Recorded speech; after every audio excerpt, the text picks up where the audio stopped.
First date, anong next move mo? Ito, marami akong experience kumpara sa inyong mga Gen Z dahil 52 years old na ako. Kaya ang first tip ko, keep it casual. Ako, ang gusto ko, pumupunta na lang sa mga casual places, hindi yung formal dining or yung mamahalin na hotel or restaurants. Simple lang.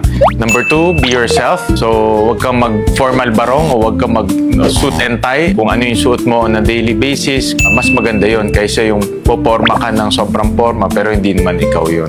Tapos yung conversation ninyo, be yourself rin. Hindi yung i-invento ka ng kalayo-layo na hindi naman ikaw yon. Number 3, dapat alamin rin natin kung sino yung kadate rin natin, at least yung mga basic information. Ngayon kasi, with the age of social media, pwede na natin tignan kung ano yung gusto, ano yung ayaw ng tao. Itong mga ganitong information, pwede mong gamitin sa iyong first date conversation. Number 4, dapat nakikinig tayo, hindi tayo dada ng dada or kain ka ng kain. Ako, ang mas gusto ko, ako yung nagtatanong at ako yung nakikinig rather than the other way around. Number 5, manage expectations.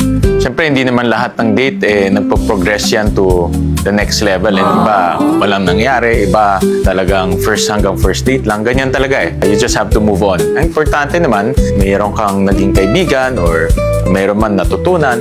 Kaya itong 5 na binigay ko sa inyo, ito yung para sa akin pinaka-practical at para sa akin pinaka-enjoyable. Dahil dapat mag-enjoy rin tayo.